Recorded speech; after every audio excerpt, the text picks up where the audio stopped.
Sir, একটা গোলাপ নিন না। আজকে রোজ ডে, গোলাপ নিয়ে গেলে ম্যাডাম খুশি হয়ে যাবে। দাদা, বৌদির জন্য আজ গোলাপ নিয়ে যান। আমার কাছে 100 টাকায় জোড়া টাটকা তাজা লাল গোলাপ পাবেন।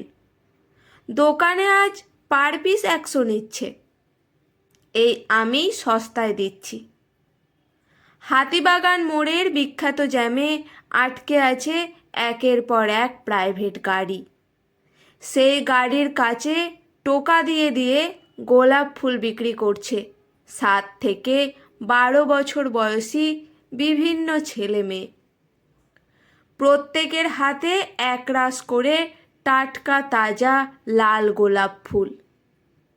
এদের কাছে দয়া পরবশ হয়ে কেউ কেউ একটা দুটো গোলাপ কিনছে, কেউ আবার হাত নেড়ে দূর দূর করে তাড়িয়ে দিচ্ছে। একজন মধ্যবয়স্ক ব্যক্তির গাড়ির কাছে টোকা দেয় মেনি। মেনি একজন পথশিশু। তার মা বাবা কে আর আসল নাম কি কেউই জানে না।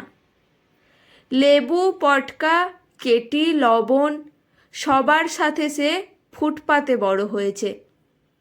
এখন তারা সবাই জগা দাদুর আন্ডারে থাকে। হাতিবাগান মোড়ে, বাস স্ট্যান্ডে তারা সারাদিন ভিক্ষা করে। ভিক্ষা করে যা টাকা পায় সব জগা দাদুর হাতে তুলে দিতে হয়। দাদুই তাদের দুবেলা খাওয়া দেয়। তাছাড়া ছোটোখাটো চুরি চামারি তো আছেই। বাস স্ট্যান্ডের ভাতের হোটেলে মাছ চুরি করে খেতে গিয়ে ধরা পড়ে গিয়েছিল মেনি।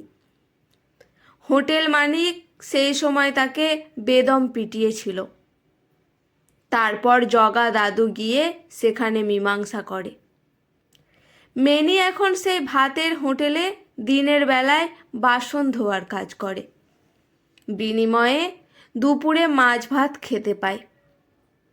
এরা সবাই সারাদিন কাজ করলেও রাতে যে যার নিজের মতো ধান্দা করে। রাতের রোজগার যে যার নিজের। এতে জগা দাদু ভাগ বসায় না। এজন্য এদের বাজার চলতি সমস্ত ধরনের খবর সংগ্রহ করে রাখতে হয়। আজ যেমন দলের ছেলেমেয়েরা জানতে পেরেছে আজ ভদ্রলোকের রোজ ডে, সবাই আজ গোলাপ ফুল কিনবে। অপেক্ষাকৃত বয়সে ছোটরা জানে না আজ লোকে গোলাপ ফুল কিনে কি করবে, তবে বড়রা সবাই জানে। বিকেলে লবণ সবাইকে লেকচার দিয়ে জানিয়েছে এখন বড়লোকের ভালোবাসাবাসির সপ্তাহ চলছে। রোজ রোজ এক একটা দিন সেলিব্রেট হবে। এই দিন ছেলেরা মেয়েদের উপহার দেয়, বয়ফ্রেন্ড গার্লফ্রেন্ডদের গোলাপ দেয়। আবার একদিন ওই নরম ভালুকগুলো, যেগুলোকে টেডি বিয়ার বলে, ওইগুলো উপহার দেয়। এখন এই বিজনেসটাই ভালো লাভ হবে। সেই মতো সবাই চলে গেছে পঙ্কজদার দোকানে। পঙ্কজদা ওদের হাতে এক তাড়া করে গোলাপ ধরিয়ে দিয়ে বলেছে, প্রত্যেকটা তাড়ার দাম 400 টাকা। এই ফুলগুলো বেচে তোরা আমার হাতে 400 টাকা ধরিয়ে দিবি। এরপর যে যত বেশি দামে বিক্রি করতে পারবি লাভ তার হবে। আমি শুধু 400 গুনে নেব। ছেলে মেয়ের দল মহানন্দে ব্যবসায় নেমেছে। ফুল নিয়ে সবাই হাতিবাগান মোড়ের আশেপাশে ছড়িয়ে পড়েছে। বিক্রিও হচ্ছে বেশ ভালো। পঙ্কজদার দোকানের বয়স্ক কর্মচারী আলাদিন দাদু ওদেরকে শিখিয়ে দিয়েছে ভদ্রলোকদের ম্যাডামদের কিভাবে তোষামোদ করে বলতে হবে। মেনিও তাই একতারা গোলাপ নিয়ে ওই মধ্যবয়স্ক ব্যক্তির গাড়িতে টোকা দেয়। ভদ্রলোক অত্যন্ত বিরক্ত হয়ে কাঁচটা নামিয়ে খেকিয়ে ওঠে, এই ভিখারির বাচ্চা, কি চাই কি? আধময়লা দাঁত বের করে হাসে মেনি। স্যার, ম্যাডামের জন্য গোলাপ নিয়ে যান, আজ রোজ ডে। ম্যাডামকে গোলাপ দিলে ম্যাডাম খুশি হবে। আর চোখে পাশে বসা মাংসের দোকান স্ত্রীর দিকে তাকান মিস্টার চৌধুরী। মিসেস কমলা চৌধুরীর বেজার বিরক্ত মুখ করে গাড়ির মধ্যে বসে আছেন। স্ত্রীকে খুশি করার জন্য মিস্টার চৌধুরী বলেন, ঠিক আছে, একটা গোলাপ এই ম্যাডামকে দে।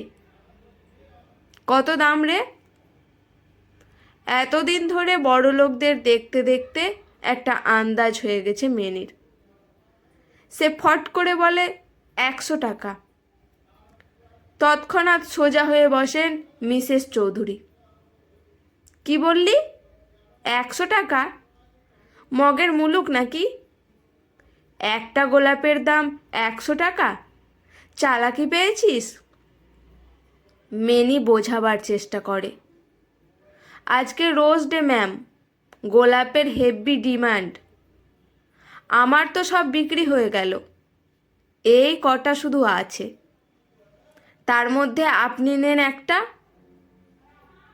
মিস্টার চৌধুরী কোমল স্বরে বলেন, নিয়ে নাও না কমলা একটা, মেয়েটা এত করে বলছে। গর্জে ওঠেন মিসেস চৌধুরী, দিন দিন তোমার টেস্টটা একদম নিচে নেমে যাচ্ছে শরৎ। তুমি রাস্তার একটা ভিখারি বাচ্চার কাছ থেকে আমাকে গোলাপ কিনে দিচ্ছ। তুমি ভাবলে কি করে আমি নেব? ভিখিরি মেয়ের হাতে জীবাণু গিজগিজ করছে। এই যা তো তুই গাড়ির সামনে থেকে, কাঁচটা তুলে দাও। স্ত্রীর কথা মতো মিস্টার চৌধুরী গাড়ির কাঁচ তুলে দেয়। মেনি ছিটকে সরে যায়। সাময়িক মন খারাপ হলেও আবার সে ঘুরে ঘুরে গোলাপ বিক্রিতে মন দেয়। গাড়ি চালাতে চালাতে মিস্টার শরৎ চৌধুরী ভাবেন, তাদের কোম্পানির একজন অতি সাধারণ এমপ্লয়ি মেয়ে কমলা চৌধুরীর আজ কি পরিবর্তন। নিজেরাই একদিন অত্যন্ত গরিব ছিল, আর আজ অর্থের অহংকারে সে গরিবকে ঘৃণা করে। রাত্রি 10টা বাজার পর পঙ্কজদাকে হিসেব বুঝিয়ে দেয় ছেলে মেয়ের দল। ছেলেমেয়েরা সবাই প্রায় সব গোলাপ বিক্রি করেছে, সবারই বেশ ভালো লাভ হয়েছে। ব্যতিক্রম শুধু মেনি। মেনি সব ফুল বিক্রি করতে পারেনি। পঙ্কজদাকে সে বাকি ফুল আর সব টাকা জমা দেয়। পঙ্কজদাও তাকে দূর দূর করে তাড়ায়। ভীষণ মন খারাপ নিয়ে একপাশে সরে বসে মেনি। ওদিকে ছেলে মেয়ের দল সবাই হৈ হৈ করছে। সবার হাতেই ভালো টাকা আছে, তাই তারা প্ল্যানিং করছে সামনের দোকান থেকে মোগলাই পরোটা কিনে খাবে। মেনি সব শুনতে পাচ্ছে, কিন্তু উদাস হয়ে বসে আছে। আজ রাতে তার ভাগ্যে খাওয়া নেই।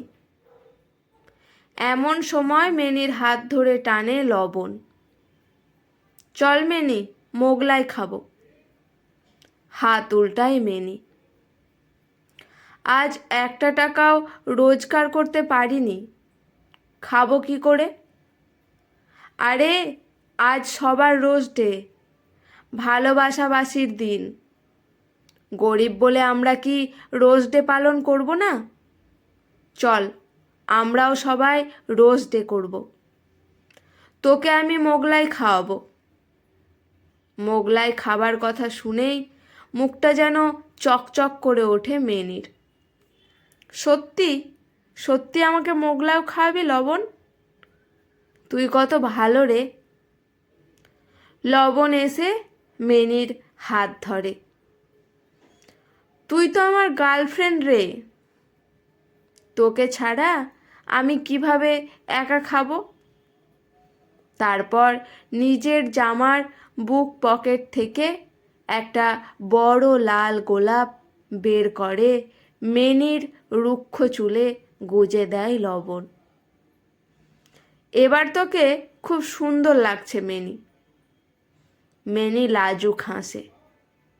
চাঁদের জ্যোৎস্না মেখে দুজনে অপ্রাপ্তবয়স্ক ছেলে মেয়ের হাত ধরাধরি করে নেপালের মোগলাইয়ের দোকানের দিকে এগিয়ে যায়। এরা পথের ছেলে মেয়ে, পথই এদের ঘর।